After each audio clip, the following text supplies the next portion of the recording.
ಈಗ ನೋಡಿದ್ರಲ್ಲ, ನಮ್ ಕಣ್ ಮುಂದೆನೆ ನಾವಿಲ್ಲಿ ವಿಡಿಯೋ ಮಾಡ್ತಾ ಇರ್ಬೇಕಾದ್ರೆ ಒಂದು ಲೈವ್ ಆಕ್ಸಿಡೆಂಟ್ ಆಯ್ತು. ಸೊ ನೋಡಿ, ಈಗೆಲ್ಲ ಜನ ನಿಂತಿದ್ರೆ ಬೈಕಲ್ಲಿ, ಪಾಪ ಅವ್ರಿಗೆ ತೊಂದರೆ ಆಗ್ತಾ ಇದೆ. ಇಲ್ಲಿ ನಾನು ಹೇಳಿದ್ ಒಂದು 5 ನಿಮಿಷದಲ್ಲಿ ಆಕ್ಸಿಡೆಂಟ್ ಆಗಿದೆ. ಹೌದು, ನಾವು ಕಣ್ಣಾರೆ ದಿನನಿತ್ಯ ನೋಡೋರು. ಫೋನ್ ಇಟ್ಕೊಂಡು ಬಂದಿದ್ದಾನೆ, ಕಂಟ್ರೋಲ್ ಸಿಕ್ಕಿಲ್ಲ ಗಾಡಿ, ಅದು ಬೇರೆ ಸ್ಪೀಡ್ ಅಲ್ಲಿ ಇದ್ದಾನೆ. ಬಂದು ಬೈಕ್ ಅಲ್ಲಿ ಬಿದ್ದಿದೆ, ಗುಂಡಿ ಒಳಗಡೆ ಬಿದ್ದಿದೆ. ಬೈಕ್ ಫ್ರಂಟ್ ಏನೇನು ಇಲ್ಲ. ಒಬ್ಬನಿಗೆ ಕತ್ತೇಟಾಗಿದೆ, ಒಬ್ಬನ ಕೈ ಮುರಿದಾಗಿದೆ. ಡ್ರೈವಿಂಗ್ ನೀನ್ ಕರೆಕ್ಟ್ ಆಗಿ ಮಾಡಿದ್ರೆ ಆಕ್ಸಿಡೆಂಟ್ ಆಗಲ್ಲ. ನಿನ್ನೆ ಬಂದ್ ಬಿದ್ದವ್ರು ಹೇಳ್ತೀನಿ, ಆಂಧ್ರ ಬೈಕ್ ಅದು, ಆಂಧ್ರ ರಿಜಿಸ್ಟ್ರೇಷನ್ ಬೈಕ್ ಹೋಗಿ ಹಳ್ಳಕ್ ಬಿದ್ರು. ಅದು 120 ಕಿಲೋಮೀಟರ್ ಸ್ಪೀಡ್ ಅಲ್ಲಿ ಬರ್ತಿತ್ತು. ಈ ರಸ್ತೆ ನಿರ್ಮಾಣ ಮಾಡಿರೋದೇ ಅವೈಜ್ಞಾನಿಕವಾಗಿ ನಿರ್ಮಾಣ ಮಾಡಿದ್ದಾರೆ. ಫುಲ್ ಕರ್ವ್ ಇದೆ. ಬರೋ ಸ್ಪೀಡ್ ಅಲ್ಲಿ ಇಲ್ಲಿ ಲೆಫ್ಟ್ ಅಲ್ಲಿ ಒಂದು ಹಳ್ಳ ಇದೆ, ಹಳ್ಳಿ ಡೈರೆಕ್ಟ್ ಆಗಿ ಹೋಗಿ ಬಿದ್ದೋಗ್ತಾ ಇದಾರೆ. ಹಂಪ್ಸ್ ಹಾಕಿದ್ರು, ಆಕ್ಸಿಡೆಂಟ್ಗಳು ಕಮ್ಮಿ ಆದ್ರು. ಹಂಪ್ಸ್ ತೆಗ್ಸಿದ್ರು, ಯಾರೋ ಲೀಡರ್ಗಳು ಬರ್ತಾರೆ ಹಂಪ್ಸಿದ್ರೆ ಆ ಲೀಡರ್ಗೆ ಏನು ಒತ್ತುತ್ತಾ ಹಂಪ್ಸ್? ಏನ್ ತೆಗ್ಸ್ಬೇಕು? ಮನುಷ್ಯ ಜೀವ ಮುಖ್ಯ ಅಲ್ವಾ? ವೀಲಿಂಗ್ ಮಾಡ್ಕೊಂಡು ಹೋಗೋರು ಇದಾರೆ ಈ ರೋಡಲ್ಲಿ, ಕೆಟ್ಟದಾಗಿ ಡ್ರೈವಿಂಗ್ ಮಾಡ್ಕೊಂಡು ಹೋಗೋರಿದ್ದಾರೆ, ಹೆಡ್ ಫೋನ್ ಹಾಕೊಂಡು ಶೆಲ್ನ ಹಿಂಗ್ ಇಟ್ಕೊಂಡು ಪುಷ್ಪ ತರ ಕತ್ತು ಸೊಟ್ಟ ಮಾಡ್ಕೊಂಡು ಹೋಗೋರು ಇದ್ದಾರೆ. ನಮಸ್ಕಾರ, ಕರಣಿ ನ್ಯೂಸ್ಗೆ ಸ್ವಾಗತ. ಈಗ ನಾವ್ ಎಲ್ಲಿದೀವಪ್ಪ ಅಂತಂದ್ರೆ, ಈಗ ಹಿಂದೂಪುರದಿಂದ ಬೆಂಗಳೂರು ಹೈವೇ ರಾಷ್ಟ್ರೀಯ ಹೆದ್ದಾರಿ ಅಥವಾ ರಾಜ್ಯ ಹೆದ್ದಾರಿ ಎಲ್ಲಿದ್ದೀವಿ.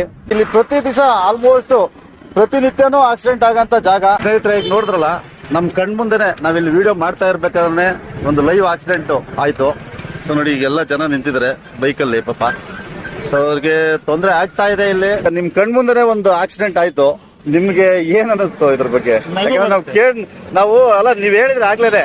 ಸೊ ಮತ್ತೆ ಅದೇ ತರ ನೀವ್ ಹೇಳ್ದಂಗೆ ಆಯ್ತು 100% ಅಂತ ನಮ್ಮ ಭಾವನೆ. ಅಲ್ಲ, ಈಗ ನಾನು ಹೇಳಿದ್ ಒಂದು 5 ನಿಮಿಷದಲ್ಲಿ ಆಕ್ಸಿಡೆಂಟ್ ಆಗಿದೆ. ಹೌದು, ನಾವು ಕಣ್ಣಾರೆ ದಿನನಿತ್ಯ ನೋಡೋರು. ಈಗ ನಾನೇನ್ ಹೇಳಿದೆ, ರೋಡ್ ತಪ್ಪಲ್ಲ, ರೋಡ್ ಅಲ್ಲೇ ಇರುತ್ತೆ. ರೋಡ್ ಓಡಾಡುತ್ತಾ? ಇಲ್ಲ, ಖಂಡಿತ ಇಲ್ಲ. ಗಾಡಿ ಓಡಾಡುತ್ತೆ. ಓಡಾಡೋ ಗಾಡಿನ ನೀನು ಎಲ್ಲಾ ಜಾಗದಲ್ಲೂ ಒಂದೇ ಸಮ ಸ್ಪೀಡ್ ಹೋಗ್ತೀನಿ, ನಾನು 100 ಕಿಲೋಮೀಟರ್ ಹೋಗ್ಬೇಕು. ಹಠ ಯಾಕೆ? ಟರ್ನಿಂಗ್ ಇದೆ, ಮರ್ಯಾದೆಗೆ ನೋಡ್ಕೊಂಡು ಹೋಗ್ಬೇಕು ಅನ್ನೋದು ಗೊತ್ತಾಗಲ್ವಾ? ಗೊತ್ತಾಗುತ್ತೆ. ನೀವು ನೋಡಿದ್ರಿ, ನಾನು ನೋಡಿದೆ. ನಾನು ಹೇಳಿದೆ, ನೋಡಿ ಎಷ್ಟು ಸ್ಪೀಡ್ ಆಗಿ ಬರ್ತಾರೆ, ಹೋಗಿ ಬಿದ್ದಿದ್ದ ಅಲ್ಲಿ. ಅದ್ ಯಾರು ತಪ್ಪು? ಅವ್ರ ತಪ್ಪು. ಅದು ಒಂದು ಈಗ ಎಟ್ ಪ್ರೆಸೆಂಟ್ ನಾನು ಹೇಳ್ತೀನಿ, ಜಮಾನ ಹುಡುಗಿಯರು ಎಲ್ಲೆಲ್ಲ ಗಾಡಿ ಓಡಿಸ್ತಾರೋ ಅಕ್ಕಪಕ್ಕ ಹೋಗಕ್ ಭಯ ಆಗುತ್ತೆ. ಖಂಡಿತ ಅಷ್ಟು ಡೇಂಜರ್ ಡ್ರೈವ್ ಮಾಡ್ತಾರೆ ಅವರು. ಪಿಕಪ್ ಮಾಡಿದ್ದಾರೆ. ಸೊ ಹೀಗಾಗಿ ಇದು ಕಂಟ್ರೋಲ್ ಮಾಡ್ಬೇಕಂತಂದ್ರೆ ಕರೆಕ್ಟ್ ಆಗಿ ದಾಖಲೆಗಳು ಇದೆಯಾ, ಅವ್ರ ಡ್ರೈವಿಂಗ್ ಎಬಿಲಿಟಿ ಇದೆಯಾ, ಅವರು ರೋಡ್ ಅನ್ನ ಕರೆಕ್ಟ್ ಆಗಿ ಕಾನ್ಸಂಟ್ರೇಷನ್ ಮಾಡ್ತಾ ಇದಾರ, ಅವೆಲ್ಲನೂ ಅವ್ರ ಜವಾಬ್ದಾರಿ. ಅದು ಜೀವ ಹೋದ್ರೆ ಮತ್ತೆ ಬರಲ್ಲ. ಅವ್ರ ಅಪ್ಪ ಅಮ್ಮ ಮನೇಲಿ ಕಾಯ್ತಿರ್ತಾರೆ, ಇಲ್ಲಿ ಆಗಿರೋದು ಅವ್ರಿಗೆ ಗೊತ್ತಿರಲ್ಲ. ಗೊತ್ತಾದಾಗ ಎಷ್ಟು ಬೇಜಾರು ನೋಡ್ಕೊಂತಾರೆ, ಎಷ್ಟು ನೋವು ತಿಂತಾರೆ ಅಲ್ವಾ? ನೀವು ಬಂದಿರೋ ಸ್ಪೀಡ್ ಬೇಕಾದ್ರೆ ಸಂಜೆವರೆಗೆ ಇಲ್ಲೇ ಇರಿ, ನೀವು ಬೇಡ ಇನ್ನೊಂದು 2 hours ಇರಿ, 3-4 ಜನ ನೋಡ್ತೀರಿ ನೀವು. ವೀಲಿಂಗ್ ಮಾಡ್ಕೊಂಡು ಹೋಗೋರು ಇದಾರೆ ಈ ರೋಡಲ್ಲಿ, ಕೆಟ್ಟದಾಗಿ ಡ್ರೈವಿಂಗ್ ಮಾಡ್ಕೊಂಡು ಹೋಗೋರಿದ್ದಾರೆ, ಹೆಡ್ ಫೋನ್ ಹಾಕೊಂಡು ಶೆಲ್ನ ಹಿಂಗ್ ಇಟ್ಕೊಂಡು ಪುಷ್ಪ ತರ ಕತ್ತು ಸೊಟ್ಟ ಮಾಡ್ಕೊಂಡು ಹೋಗೋರು ಇದ್ದಾರೆ. ಆಕ್ಸಿಡೆಂಟ್ ಆಗುತ್ತೆ. ಜವಾಬ್ದಾರಿ ಇಲ್ಲದೆ ಯಾವಾಗ ಡ್ರೈವಿಂಗ್ ಮಾಡ್ತಾರೋ ಅವಾಗ 100% ಆಕ್ಸಿಡೆಂಟ್ ಆಗುತ್ತೆ. ಅದಕ್ಕೆ ಹೊಣೆ ಅವರೇನೆ. ಇನ್ನೊಂದೇನ್ ಗೊತ್ತಾ ಸರ್, ನೆನೆ ಸ್ಪೀಡ್ ಆಗಿ ಬಂದಿದ್ದಾರೆ ಹುಡುಗರು, ಹೆಲ್ಮೆಟ್ಗಳು ಏನು ಹಾಕಿಲ್ಲ. ಇಬ್ರುನು ಫೋನ್ ಇಟ್ಕೊಂಡಿದ್ದಾನೆ, ಸರ್ ಹೇಳಿದ್ರಲ್ವಾ, ಫೋನ್ ಇಟ್ಕೊಂಡು ಬಂದಿದ್ದಾನೆ, ಕಂಟ್ರೋಲ್ ಸಿಕ್ಕಿಲ್ಲ ಗಾಡಿ, ಅದು ಬೇರೆ ಸ್ಪೀಡ್ ಅಲ್ಲಿ ಇದ್ದಾನೆ. ಬಂದು ಬೈಕ್ ಅಲ್ಲಿ ಬಿದ್ದಿದೆ, ಗುಂಡಿ ಒಳಗಡೆ ಬಿದ್ದಿದೆ. ಬೈಕ್ ಫ್ರಂಟ್ ಏನೇನು ಇಲ್ಲ. ಒಬ್ಬನಿಗೆ ಕತ್ತೇಟಾಗಿದೆ, ಒಬ್ಬನ ಕೈ ಮುರಿದಾಗಿದೆ. ಅದು ನಾವೇ ಕೈ ಇಲ್ಲೇ ಪಿಕ್ ನನ್ನ ಪಬ್ಲಿಕ್ ಎಲ್ಲ ಎಷ್ಟ್ ಜನ ಇದೆ ಎಲ್ಲ ಸಪೋರ್ಟ್ ಮಾಡಿದ್ರು. ಆದ್ರೆ ಹುಡುಗ ಮಾತ್ರ ಹಿಂಗ್ ಸ್ವಲ್ಪ 1 ಇಂಚು ಈ ಕಡೆ ಹೊಡೆದಿದ್ರೆ, ಡಿವೈಡರ್ ಹೊಡೆದಿದ್ರೆ ಸ್ಪಾಟ್ ಔಟ್ ಆಗ್ತಾ ಇದ್ದ.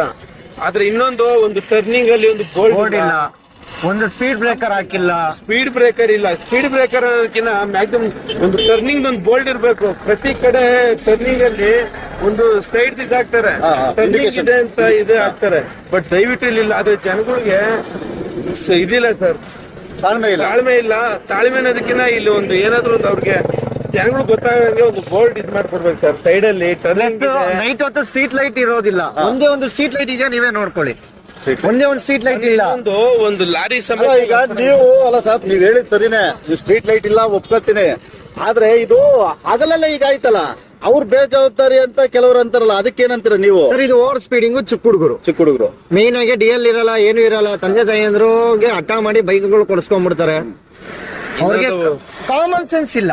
ಪ್ರಾಪರ್ ಆಗಿ ಹುಡುಗರಿಗೆ ಬೈಕ್ ಎತ್ಕೊಂಡ್ ಬರ್ತಾರೆ ಓವರ್ ಸ್ಪೀಡಿಂಗ್. ನೀವೇನು ಇಲ್ಲೇ ನಿಂತ್ಕೊಂಡು ನೋಡಿ, ಇನ್ನೂ ಒಂದು 1 hour ನಿಂತ್ಕೊಂಡು ನೋಡಿ ಬೇಕಾರೆ ಓವರ್ ಸ್ಪೀಡಿಂಗ್ ಆಗೋದಿಲ್ಲ. ಇನ್ನೇನು ಕಾರಣ ಇಲ್ಲ. ಸರ್ ಹೇಳಿದ್ರಲ್ವಾ ಇಲ್ಲಿ ಹುಡುಗರೆಲ್ಲ ವೀಲಿಂಗ್ ಮಾಡ್ತಾರಂತ. ಇದು ಖಚಿತ. ಎಲ್ಲರೂ ಕೆಲವರು ಕರೆಕ್ಟ್ ಆಗಿ ಹೋಗ್ತಾ ಇರ್ತಾರೆ. ಇವು ವೀಲಿಂಗ್ ಹೊಡ್ಕೊಂಡ್ ಬಂದವರು ಸ್ವಲ್ಪ ಟರ್ನ್ ಆದ್ರೇನು ಯಾರಿಗೆ ಅಪಾಯ ಹೇಳ್ರಿ? ಅಲ್ಲ ಅವರು ಜೊತೆಗೆ ಅಕ್ಕಪಕ್ಕ ಬರೋರು, ಹಿಂದೆ ಮುಂದೆ ಬರೋರು. ಇನ್ನೊಂದು ಫೋಟೋಗಳು ವಿಡಿಯೋಗಳು ತೋರಿಸಿದ ಅವ್ರ ಹುಡುಗರು ಆಗಿರೋದು ನಿನ್ನೆ 1 ನಿಮಿಷಕ್ಕೆ ಅವ್ರು ಅದೇ ಹೇಳ್ತಾ ಇಲ್ವಾ, ಒಂದೇ 1 ನಿಮಿಷ ಒಂದು ಚೂರ್ ಹಿಂಗ್ ಆಗಿದ್ದಿದ್ರೆ ಅವ್ರದ್ದು ಬೈಕ್ ಇಲ್ಲಿಂದ ನೋಡಿ ಅವ್ರದೆಲ್ಲ ಸ್ಪಾಟ್ಸ್ ಅಲ್ಲೇ ಅಲ್ಲೇ ಇದೆ ನೋಡಿ, ಬೈಕ್ ಅಲ್ಲೇ ಬಿದ್ದಿದೆ. ನೋಡಿದ್ವಿ ನಾವು, ಅಲ್ಲೇ ಬಿದ್ದಿದ್ದಾರೆ. ಒಬ್ಬ ಮಕ ಎಲ್ಲ ಕಿತ್ತೋಗಿದೆ ಅವನ್ಗೆ ಫ್ರಂಟ್ ಅಲ್ಲಿ.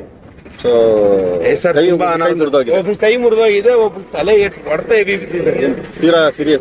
ಸೀರಿಯಸ್ ಅಂದ್ರೆ ಒಬ್ರು ಎತ್ಕೊಂಡ್ರು ಗೌರ್ಮೆಂಟ್ ಹಾಸ್ಪಿಟ್ಲಿಗೆ. ಅವ್ರು ಇನ್ನೊಂದು ಬಾಪ್ಟಿಸ್ಟ್ ಕರ್ಕೊಂಡೋದ್ರು. ಅವ್ರು ಮುಸ್ಲಿಮ್ಸ್ ಹುಡುಗರು ಬಾಪ್ಟಿಸ್ಟ್ ಕರ್ಕೊಂಡೋದ್ರು. ದಿನನಿತ್ಯ ಒಂದಲ್ಲ ಒಂದು ಅಪಘಾತಗಳು ಆಗ್ತಾನೆ ಇರುತ್ತೆ ಈ ರಸ್ತೆಯಲ್ಲಿ. ಈ ರಸ್ತೆ ನಿರ್ಮಾಣ ಮಾಡಿರೋದೇ ಅವೈಜ್ಞಾನಿಕವಾಗಿ ನಿರ್ಮಾಣ ಮಾಡಿದ್ದಾರೆ. ಫುಲ್ ಕರ್ವ್ ಇದೆ. ಬರೋ ಸ್ಪೀಡ್ ಅಲ್ಲಿ ಇಲ್ಲಿ ಲೆಫ್ಟ್ ಅಲ್ಲಿ ಒಂದು ಹಳ್ಳ ಇದೆ, ಹಳ್ಳಿ ಡೈರೆಕ್ಟ್ ಆಗಿ ಹೋಗಿ ಬಿದ್ದೋಗ್ತಾ ಇದ್ದಾರೆ. ಇಲ್ಲಿ ಮೈನ್ ಇದು ಸ್ಲೋ ಡೌನ್ ಲೈಟ್ಸ್ ಇದೆಲ್ಲ ಏನು ಆಗದೆ ಇರುವಂತದ್ದು. ಪ್ಲಸ್ ಹೊರಗಡೆಯಿಂದ ಬರ್ತಕ್ಕಂಥವ್ರಿಗೆ ಎಷ್ಟು ಕರ್ವ್ ಇದೆ ಏನು ಗೊತ್ತಾಗೋದಿಲ್ಲ. ಮತ್ತೆ ರಸ್ತೆ ಯಾವ ತರ ಇರುತ್ತೆ ಅಂತ ಅಂದ್ಬಿಟ್ಟು ಲೋಕಲ್ ಅಲ್ಲಿ ಇರೋರ್ಗಾದ್ರೆ ಗೊತ್ತಿರುತ್ತೆ, ಸ್ವಲ್ಪ ನಿಧಾನವಾಗಿ ಹೋಗ್ತಾರೆ. ಬಟ್ ಬೇರೆ ಕಡೆಯಿಂದ ಬೆಂಗಳೂರಿಂದ ಹಿಂದೂಪುರಕ್ಕೆ ಹೋಗುವಂತವ್ರು ಈ ರೋಡಲ್ಲಿ ಬರೋದ್ರಿಂದ ತುಂಬಾ ಸ್ಪೀಡ್ ಅಲ್ಲಿ ಬರ್ತಾರೆ. ಬಂದು ಇಲ್ಲಿ ದಿನನಿತ್ಯ ಅಪಘಾತಗಳು ಆಗ್ತಾನೆ ಇರ್ತವೆ. ಸರ್ ನಮಸ್ಕಾರ, ನಿಮ್ಮ ಹೆಸರು? ನಮಸ್ಕಾರ, ನನ್ನ ಹೆಸರು ವೀರೇಶ್ ದೊಡ್ಡಬಳ್ಳಾಪುರ ಅಂತ. ಸರ್, ಈಗ ಇಲ್ಲಿ ಏನ್ ಸಮಸ್ಯೆ ಆಗ್ತಾ ಇದೆ? ಈಗ ನೀವು ಇಲ್ಲಿ ಸ್ಥಳೀಯರೇನಾ? ಹೌದು ಸರ್. ಇಲ್ಲಿ ನಿಮ್ ಮನೆ ಎಷ್ಟು ದೂರ ಇಲ್ಲಿಂದ? ಸರ್, ಇಲ್ಲಿ ಏನು ಪ್ರತಿನಿತ್ಯ ಆಕ್ಸಿಡೆಂಟ್ ಆಗ್ತಾ ಇದೆ, ಅಥವಾ ಒಂದ್ ವಾರಕ್ಕೆ 1-2 ಆದ್ರೂ ಗ್ಯಾರಂಟಿ ಆಗುತ್ತೆ ಅಂತ ಹೇಳ್ತಾ ಇದಾರೆ. ಅದ್ರ ಬಗ್ಗೆ ನಿಮ್ಮ ಅಭಿಪ್ರಾಯ ಏನು? ಪ್ರತಿನಿತ್ಯ ಆಕ್ಸಿಡೆಂಟ್ ಆಗಲ್ಲ, ಆದ್ರೂ ಕೂಡ ಅದು ಈ ರಸ್ತೆ ಪ್ರಾಬ್ಲಮ್ ಆಗ್ಲಿ ಬೇರೆ ಇನ್ನೊಂದು ಪ್ರಾಬ್ಲಮ್ ಅಲ್ಲ. ರಸ್ತೆ ಎಲ್ಲೋದ್ರೂ ನೇರವಾಗಿ ಎಲ್ಲೂ ಇರಲ್ಲ, ಅಂಕು ಡೊಂಕಾಗಿ ಇದ್ದೇ ಇರ್ತವೆ. ನಡೆಯೋ ದಾರಿ ಕೂಡ ಅಷ್ಟೇನೆ. ಬಟ್ ಅದು ಬರೋರ್ ಮೇಲೆ ಡಿಪೆಂಡ್ ಆಗುತ್ತೆ, ಡ್ರೈವಿಂಗ್ ಮಾಡೋದ್ರ ಮೇಲೆ. ಈಗ ನಿನ್ನೆ ಇಲ್ಲಿ ಬೈಕ್ ಆಕ್ಸಿಡೆಂಟ್ ಆಗಿ ಭಯಂಕರವಾಗಿ ಆಯ್ತು ಬಿಡಿ. ಅದು ತೀರಾ ಭಯಂಕರವಾಗಿ ಹೋಗಿ ಹಳ್ಳಕ್ ಬಿತ್ತು. ಈಗ ಏನಾಗುತ್ತೆ, ನಾನು ಡ್ರೈವಿಂಗ್ ಮಾಡ್ತೀನಿ ಬೈಕ್ನ, ಕಾರ್ನ. ಸಾಮಾನ್ಯವಾಗಿ ಡ್ರೈವಿಂಗ್ ಮಾಡುವಾಗ ಗಮನ ರಸ್ತೆ ಮೇಲೆ ಇರಬೇಕು. 1/2 ಕಿಲೋಮೀಟರ್ ದೂರದಲ್ಲಿ ದೃಷ್ಟಿ ಇರುತ್ತೆ, ಕಾಣಲ್ವಾ? ಟರ್ನಿಂಗ್ ಮಾಡಿದ್ದಾರೆ, ಅದೇ ತಪ್ಪು ಅನ್ನೋದಾದ್ರೆ ಮತ್ ನೀವು ಡ್ರೈವಿಂಗ್ ಏನ್ ಮಾಡ್ತೀಯ? ಡ್ರೈವಿಂಗ್ ನೀನ್ ಕರೆಕ್ಟ್ ಆಗಿ ಮಾಡಿದ್ರೆ ಆಕ್ಸಿಡೆಂಟ್ ಆಗಲ್ಲ. ನಿನ್ನೆ ಬಂದ್ ಬಿದ್ದವ್ರು ಹೇಳ್ತೀನಿ, ಆಂಧ್ರ ಬೈಕ್, ಅದು ಆಂಧ್ರ ರಿಜಿಸ್ಟ್ರೇಷನ್ ಬೈಕ್, ಹೋಗಿ ಹಳ್ಳಕ್ ಬಿದ್ರು. ಅದು 120 ಕಿಲೋಮೀಟರ್ ಸ್ಪೀಡಲ್ಲಿ ಬರ್ತಿತ್ತು ಅಂತ ನಂಗೆ ಅಂದಾಜ್ ಅನಿಸ್ತಾ ಇದೆ.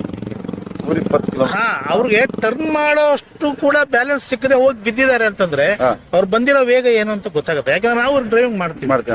ನಾವು ಮನೆಯಲ್ಲಿ ಅಪ್ಪ ಅಮ್ಮ ಕಾಯ್ತಾ ಇರ್ತಾರೆ, ಹೆಂಡತಿ ಮಕ್ಕಳು ಕಾಯ್ತಾ ಇರ್ತಾರೆ, ಅದನ್ನ ಗಮನದಲ್ಲಿ ಇಟ್ಕೊಂಡು ಡ್ರೈವಿಂಗ್ ಮಾಡ್ಬೇಕು. ರಸ್ತೆ ಡೊಂಕಾಗಿದೆ, ರಸ್ತೆ ಅವೈಜ್ಞಾನಿಕ, ಅವೆಲ್ಲ ತಪ್ಪು. ಅವು ನಾವು ನಮ್ಮ ಮೇಲೆ ನಿಗಾ, ಈಗ ಸ್ಪೀಡ್ ಮುಖ್ಯನಾ ಜೀವ ಮುಖ್ಯನಾ? ಜೀವ ಮುಖ್ಯ. ಅದು ಒಂದ್ ಸರಿಯಾಗಿದ್ರೆ ನೀನ್ ಎಷ್ಟ್ ಬೇಕಾದ್ರೂ ದೂರ ಹೋಗ್ಬೋದು, ಏನ್ ಬೇಕಾದ್ರೂ ಮಾಡ್ಬೋದು. ಬಿದ್ದವ್ರು ಯಾರು ಅನುಭವ ಇರುವಂತವ್ರಲ್ಲ. ಈ ಚಂಗಲ್ ಆಡ್ತಾರ ನೋಡಿ ರೋಡ್ಗಳು, ಎಲ್ಲೋ ನೋಡ್ಕೊಂಡು ಡ್ರೈವಿಂಗ್ ಮಾಡೋದು ನಾವು ದಿನನಿತ್ಯ ನೋಡ್ತೀವಿ. ದೊಡ್ಡಬಳ್ಳಾಪುರದಲ್ಲಿ ಎಂತ ಹಾವಳಿ ಆಗಿದೆ ಅಂತಂದ್ರೆ ಯಾರು ಕಂಟ್ರೋಲ್ ಮಾಡೋರೇ ಇಲ್ಲ. ಏನು ದಾಖಲೆ ಇದೆಯಾ ಅವ್ರಿಗೆ? ಡ್ರೈವಿಂಗ್ ಲೈಸೆನ್ಸ್ ಇದೆಯಾ? ಏನೂ ಇಲ್ಲ. 10 ವರ್ಷದ 12 ವರ್ಷದ ಮಕ್ಕಳು 3 ಜನ ಹಾಕೊಂಡು ಓಡಾಡ್ತಿರ್ತಾರೆ. ಅದು ಪೊಲೀಸರ ಕಡೆ ಕಾಣಲ್ಲ, ನಮಗ್ ಕಾಣುತ್ತೆ. ಇದೇ ದುರದೃಷ್ಟ ಅನ್ನೋದು. ಏನು ಇಲ್ಲಿ ತಪ್ಪು ರೋಡ್ದಲ್ಲ ಇರೋದು. ರೋಡು ಅವೈಜ್ಞಾನಿಕವಾಗಿದೆ, ಅದು ಇದು ಎಲ್ಲ ಮೂರ್ಖತನ. ಅದು ಡ್ರೈವಿಂಗ್ ನೀನ್ ಕರೆಕ್ಟ್ ಆಗಿ ಮಾಡ್ತೀಯಾ, ಅದು ಮುಖ್ಯ. ಈಗ ನನ್ನಿಂದ ನಂದಿ ಬೆಟ್ಟಕ್ಕೆ ಹೋಗ್ಬಿಟ್ಟು ನಾನು ಅಲ್ಲಿ ಕರುವವೆ ನಾನು ಹೋಗಲ್ಲ, ಸೀದಾ ಇದ್ರೆ ಹೋಗೋದು ಅಂದ್ರೆ ಕೆಳಗಡೆ ಪ್ರಪಾತಕ್ಕೆ ಬಿದ್ದು ಹೋಗಿ ಸತ್ತೋಗ್ತೀಯ. ನೀನ್ ಡ್ರೈವಿಂಗ್ ಕಂಟ್ರೋಲ್ ನಿನ್ನ ಹತ್ರ ಇರ್ಬೇಕು. ನಿನಗೆ 100 ಕಿಲೋಮೀಟರ್ ಹೋದ್ರೂ ಕಂಟ್ರೋಲ್ ಮಾಡೋ ಕೆಪಾಸಿಟಿ ಇದೆಯಾ? ಓಡ್ಸು. ನಿನಗೆ ಕೆಪಾಸಿಟಿ ಇಲ್ದೇನೆ ನೀನ್ ಎಲ್ಲೋ ಹೆಡ್ಫೋನ್ ಹಾಕೊಂಡು ಫೋನ್ ಇಕ್ಕೊಂಡು ಈ ತರ ಡೊಂಕ್ ಆಗಿ ಫೋನ್ ಕಿವಿಯಲ್ಲಿ ಇಕ್ಕೊಂಡು ಮಾಡಿದ್ರೆ ಇಂಥದೇ ಆಗೋದು. ನೀನ್ ಒಳ್ಳೇದ್ ಮಾಡಿದ್ರೆ ನಿಂಗೆ ಒಳ್ಳೇದಾಗುತ್ತೆ, ಕೆಟ್ಟದ್ ಮಾಡಿದ್ರೆ ನೀನ್ ಕೆಟ್ಟದ್ದೇ. ಅವ್ನು ಕೆಟ್ಟದಾಗ ಡ್ರೈವಿಂಗ್ ಮಾಡ್ದ ಹೋಗಿ ಬಿದ್ದ, ಅದಕ್ಕೆ ಯಾರು ಹೊಣೆ? ಅವನೇ ಹೊಣೆ. ಇದಕ್ಕೆ ರೋಡ್ ಮಾಡಿದವ್ರಾಗ್ಲಿ, ಪೊಲೀಸ್ನವ್ರಾಗ್ಲಿ, ಸಾರ್ವಜನಿಕರು ಯಾರು ಹೊಣೆ ಅಲ್ಲ, ಅವನೇ ಹೊಣೆ. ಅವನಿಂದ ಎಷ್ಟು ಜನಕ್ಕೆ ತೊಂದ್ರೆ ಅದನ್ನ ಯೋಚನೆ ಮಾಡ್ಬೇಕು. ಇದು ಇಷ್ಟೇ ಮಾಡ್ಬೇಕಾಗಿರೋದು. ಇಲ್ಲಿ ಫಸ್ಟ್ ಹಂಸಿತ್ತು, ಇಲ್ಲಿಂದ ಒಂದು 50 ಮೀಟರ್ ದೂರದಲ್ಲಿ ಹಂಸಿತ್ತು. ಫಸ್ಟ್ ಹಂಸ್ ಇರ್ಲಿಲ್ಲ, ಆಕ್ಸಿಡೆಂಟ್ ಇದೇ ತರ ಆಗ್ತಿತ್ತು. ಹಂಸ್ ಹಾಕಿದ್ರು, ಆಕ್ಸಿಡೆಂಟ್ಗಳು ಕಮ್ಮಿ ಆದ್ರು. ಹಂಸ್ ತೆಗ್ಸಿದ್ರು, ಯಾರೋ ಲೀಡರ್ಗಳು ಬರ್ತಾರೆ ಹಂಸಿದ್ರೆ ಆ ಲೀಡರ್ಗೆ ಏನು ಒತ್ತುತ್ತಾ? ಹಂಸು ಏನ್ ತೆಗ್ಸ್ಬೇಕು? ಮನುಷ್ಯ ಜೀವ ಮುಖ್ಯ ಅಲ್ವಾ? ಏನೋ ಇರ್ತಾರೆ ಒಬ್ರು, ಕೆಲವರು ಪುಡಾರಿಗಳು ಪುಂಡ್ರುಗಳು ಇರ್ತಾರೆ, ಡ್ರೈವಿಂಗ್ ಅಲ್ಲಿ ಆಟ ಆಡ್ಕೊಂಡ್ ಬರ್ತಾರೆ, ಅಂತವ್ರು ಇಲ್ಲಿ ಬಿದ್ದು ಸತ್ತೋಗ್ತಾರೆ. ಅವ್ರಿಗೆ ಒಳ್ಳೇದಾಗ್ಲಿ ಅನ್ನೋದಕ್ಕೋಸ್ಕರ ಏನ್ ಮಾಡಿದ್ರು, ಲಂಪ್ಸ್ ಹಾಕ್ಸಿದ್ರು, ತಗ್ಸಿದ್ರು, ತಿರ್ಗಾ ಆಕ್ಸಿಡೆಂಟ್ ಶುರುವಾಯ್ತು. ಯಾವಾಗ್ಲೂ ಅಷ್ಟೇ, ಅಲ್ಲಿ ವೈಜ್ಞಾನಿಕವಾಗಿ ಹಂಸಗಳನ್ನು ಹಾಕ್ಸಿ ಅಲ್ಲಿ ಬೋರ್ಡ್ ಹಾಕ್ಬೇಕು, ಇದು ಆಕ್ಸಿಡೆಂಟ್ ಜಾಗ, ಮರ್ಯಾದೆಯಾಗಿ ನಿಧಾನವಾಗಿ ಹೋಗಿ ಅಂತ, ಹಂಸಗಳವೆ ಎಚ್ಚರಿಕೆಯಿಂದ ಹೋಗಿ ಅಂತ ಬೋರ್ಡ್ ಹಾಕ್ಸಿದ್ರೆ 99% ಇದಕ್ಕೆ ಕಮ್ಮಿ ಆಗುತ್ತೆ. ಇಸ್ಲಾಂಪುರ್ ಸರ್ಕಲ್ ಹೋಗಿ ನಿಂತ್ಕೊಳ್ಳಿ, ನೀವು ಬರ್ಕೊಡ್ತೀನಿ ನಾನು. ಒಂದು 100 ಜನ ಸಿಗ್ತಾರೆ 1 hour ಅಲ್ಲಿ. ಬರೀ 10 ವರ್ಷ 12 ವರ್ಷದ ಹುಡುಗ್ರಿ, ನಾವು ದಿನನಿತ್ಯ ನೋಡ್ತೀವ್ರಿ, 10 ಜನ ನೋಡ್ತೀವ್ರಿ ನಾವು ದಿನನಿತ್ಯ. ಯಾಕೆ ಅವ್ರನ್ನೆಲ್ಲ ಕಂಟ್ರೋಲ್ ಮಾಡಬಾರದು? ಇದು ರೋಡ್ ಕರೆಕ್ಟ್ ಆಗಿದೆ, ಗಾಡಿ ಚಲಾವಣೆ ಮಾಡೋನು ಸರಿ ಇರ್ಬೇಕಷ್ಟೇ, ಇದಕ್ಕಿಂತ ಇನ್ನೇನು ಇದ್ರಲ್ಲಿ ಹೇಳೋಂಥದ್ದು. ನಮಸ್ಕಾರ, ಧನ್ಯವಾದಗಳು ಸರ್. ಸರ್ ನಮಸ್ಕಾರ, ನಿಮ್ಮ ಹೆಸರು? ಪ್ರಕಾಶ್ ಅಂತ ಸರ್. ಸರ್ ಪ್ರಕಾಶ್ ಅವರು, ಈಗ ಇಲ್ಲಿ ರಾಜ್ಯ ಹೆದ್ದಾರಿಯಲ್ಲಿ ಇದೀವಿ ನಾವು. ಹೆದ್ದಾರಿಯಲ್ಲಿ ಏನ್ ಸಮಸ್ಯೆ ಇಲ್ಲ, ಆಕ್ಸಿಡೆಂಟ್ ಆಕ್ಸಿಡೆಂಟ್ ಆಗ ಸರ್, ಸಿಕ್ಕಾಪಟ್ಟೆ ಟರ್ನಿಂಗ್ ಐತಿ ಇಲ್ಲಿ, Okay. ಹೆವಿ ಸ್ಪೀಡ್ ಬರ್ತಾರೆ, Okay. ಅಲ್ಲ ಯಾವ್ದೋ ಹಂಸಕ್ಕೆ ವ್ಯವಸ್ಥೆ ಯಾವ್ದು ಸರ್. ಅಂದ್ರೆ ಹಂಸ ಅಂದ್ರೆ ಅದನ್ನು ವೈಜ್ಞಾನಿಕವಾಗಿ ಹಾಕ್ಬೇಕು ಅನ್ನೋದು, ಡೈಲಿ ಒಂದೊಂದು ಡೈಲಿ ಆಕ್ಸಿಡೆಂಟ್ ಆಗುತ್ತೆ ಇಲ್ಲಿ. Daily Daily. ಅಂತ ಹೇಳ್ತಾ ಇದ್ದಾರೆ. ನಿನ್ನೆ ಒಂದಾಯ್ತು, ನೆನ್ನೆ, ಹಾ. ನಿನ್ನೆ ಒಂದಾಯ್ತು, ನಿನ್ನೆ 1 ಗಂಟೆ ಒಂದು ಆಯ್ತು. 1 ಗಂಟೆ 1 ಗಂಟೆ ಮತ್ತೆ ಏನ್ ಸರ್, ಅವ್ರಿಗೇನಾದ್ರು ಜಾಸ್ತಿ ತೊಂದರೆ ಆಯ್ತಾ? ಆಯ್ತು ಸರ್, ಅಲ್ಲಿ ಹೋಗಿ ಬೀಳ್ತಾರೆ, ಟರ್ನಿಂಗ್ ಸಿಕ್ಕಾಪಟ್ಟೆ ಸ್ಪೀಡ್ ಬರ್ತಾರಲ್ಲ, ಹೋಗಿ ಅಲ್ಲಿ ಹೋಗಿ ಬೀಳ್ತಾರೆ. ಅಲ್ಲ ಈಗ ರಸ್ತೆ ತೊಂದ್ರೆನಾ ಅಥವಾ ಅವರು ಡ್ರೈವಿಂಗ್ ಮಾಡೋದು ತೊಂದ್ರೆನಾ, ಯಾವ ತರ ಸರ್? ಸಿಕ್ಕಾಪಟ್ಟೆ ನೋಡ್ರಿ ಹಂಗೈತೆ. ಅಲ್ಲ ಜಾಸ್ತಿ ಟರ್ನಿಂಗ್ ಇದೆ, ಒಪ್ಕೊಳ್ಳೋಣ. ಅಲ್ಲ ಮುಂದೆ ಒಂದು ಹಂಸ ಹಾಕಿ ಸೋರ್ತದೆ, ಸ್ಲೋ ಆತರ ಸೋರ್ತದೆ. ಏನು ಒಂದು 100 ಮೀಟರ್ 200 ಮೀಟರ್ ಮುಂದೆ 100 ಮೀಟರ್ ಹಂಸ ಹಾಕ್ಲೇಬೇಕು ಸರ್. 100 ಮೀಟರ್ ಒಂದು ಹಂಸ ಹಾಕ್ಬೇಕು ಅಂತ ಹೇಳ್ತೀರಾ ನೀವು? ಹಾ. ಅದ್ ಬಿಟ್ಟು ಬೇರೆ ಇನ್ನೇನು ಸಮಸ್ಯೆ ಇದೆ ಇಲ್ಲಿ? ಅದೇ ಸಮಸ್ಯೆ, ಫುಲ್ ಟರ್ನಿಂಗ್ ಜಾಸ್ತಿ ಐತೆ, ಜಾಸ್ತಿ ಇದೆ. ಸಿಕ್ಕಾಪಟ್ಟೆ ಸ್ಪೀಡ್ ಬರ್ತಾರೆ ಗಾಡಿ, ಹಾ. Speed up daily accident. Okay. ಇಲ್ಲೇ ಇರೋದು ಸ್ಥಳೀಯವಾಗಿ ಅಲ್ಲೇ ಇರೋದು ಅಂತ ಹೇಳ್ಬಿಡ್ತು. ಹೇಳ್ಬಿಡ್ತವ್ರ ನೀವು? ಹಾ, ಹೇಳ್ಬಿಡ್ತೀವಿ. ಹಾಗಾದ್ರೆ ನೀವು ದಿನ ನೋಡ್ತಾ ಇರ್ತೀರಿ? ದಿನ ನೋಡ್ತಾ ಇರ್ತೀವಿ, ಡೈಲಿ ನೋಡ್ತೀವಿ, ಡೈಲಿ ಒಂದೊಂದು ಆಕ್ಸಿಡೆಂಟ್. ಡೈಲಿ ಒಂದು ಆಕ್ಸಿಡೆಂಟ್ ಆಯ್ತು. ಜೀವ ಬಹಳ ಮುಖ್ಯ. ಒಂದು ಆಸ್ತಿ ಹೋದ್ರೆ ಸಂಪಾದನೆ ಮಾಡಬಹುದೇನೋ ಕಷ್ಟಪಟ್ಟು ದುಡಿದ್ರೆ, ಆದ್ರೆ ಜೀವ ಕಳ್ಕೊಂಡ್ರೆ ಅಥವಾ ಕೈಕಾಲು ಕಳ್ಕೊಂಡ್ರೆ, ಕಣ್ಣು ಕಳ್ಕೊಂಡ್ರೆ, ಬೇರೆ ಏನಾದರೂ ಅವಯವಗಳು ನಮ್ಮ ದೇಹದಲ್ಲಿ ಇರ್ತಕ್ಕಂಥ ಅವಯವಗಳು ಕಳ್ಕೊಂಡ್ರೆ ಯಾವುದೇ ಕಾರಣಕ್ಕೂ ಮತ್ತೆ ಮರಳಿ ಪಡೆಯೋದಕ್ಕೆ ಆಗೋದಿಲ್ಲ. ಅಂಥ ಒಂದು ಸಂದರ್ಭದಲ್ಲಿ ಸಂಬಂಧಪಟ್ಟ ಅಧಿಕಾರಿಗಳು ಕೂಡಲೇ ಎಚ್ಚೆತ್ತು ಇದರ ಕಡೆ ಗಮನ ಹರಿಸಿ ದಯವಿಟ್ಟು ಈ ಒಂದು ರಸ್ತೆಗೆ ಏನಾದರೂ ಒಂದು ತಾತ್ಕಾಲಿಕ ಅಥವಾ ಶಾಶ್ವತ ಪರಿಹಾರ ಒದಗಿಸಿದ್ರೆ ಒಳ್ಳೆಯದು. ಸದ್ಯಕ್ಕೆ ತಾತ್ಕಾಲಿಕ ಒಂದು ಅನುಕೂಲ ಮಾಡಿ ಪರಿಹಾರ ಒದಗಿಸಬೇಕು ಅಂತ ನಮ್ಮ ಮನವಿ.